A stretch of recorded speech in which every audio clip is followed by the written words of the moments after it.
কৰিলে যিবিলাক ইণ্ডাষ্ট্ৰীত অসমৰ প্ৰত্যেকজন পুৰুষ আৰু মহিলাই কাম পাব আৰু কোনো মানুহ অসমত আৰু নিবনুৱা হৈ থাকিব নালাগে। চেন্নাই বা বেংগলোৰ বা কেৰেলা ভাল হ'ব বেয়া হ'ব। এতিয়ালৈকে যিমানবিলাক আপোনালোকে পলিটিচিয়ান পাইছে, ৰাজনৈতিক দল পাইছে, কোনোবাই আপোনালোকক অসমখন এনেকে বনাম বুলি এতিয়ালৈকে কৰিছে নেকি?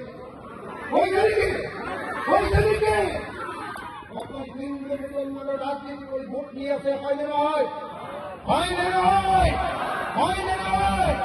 আমি আপোনালোকক একেলগে দুইটা বস্তু দিম।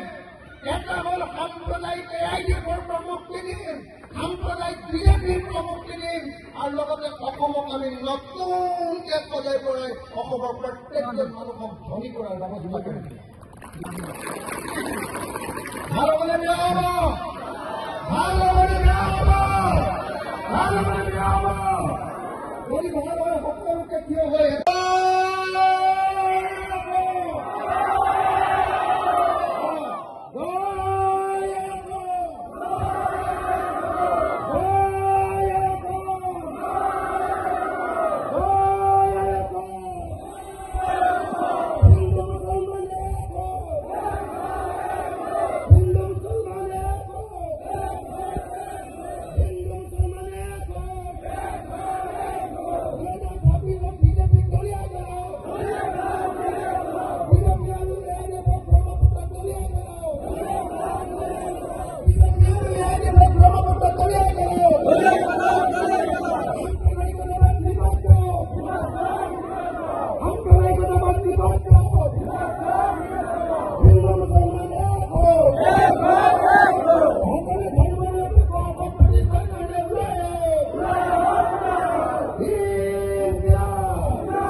বৰপেটা জিলাৰ পকাবাৰী বিধানসভা সমষ্টিৰ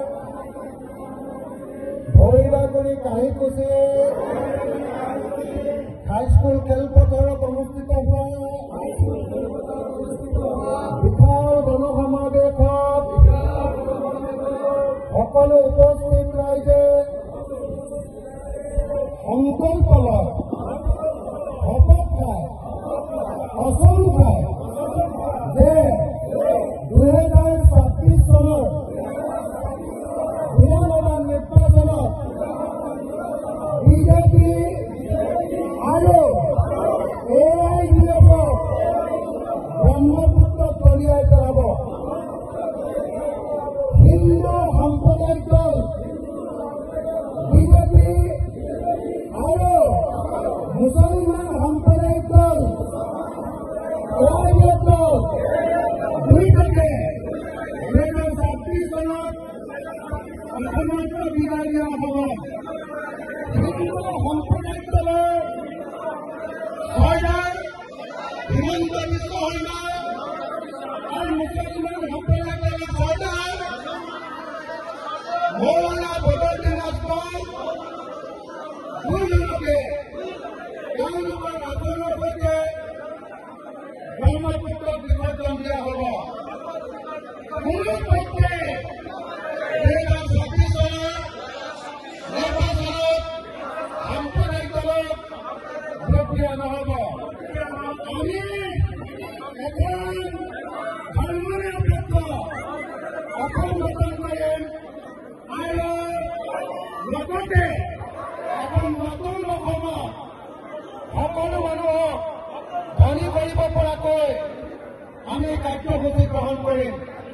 মই আজি ঘোষণা কৰিছো, শপত লৈছো যে বিজেপি আৰু AIDFক কোনো পৰ্যায়ে সহায় নকৰো।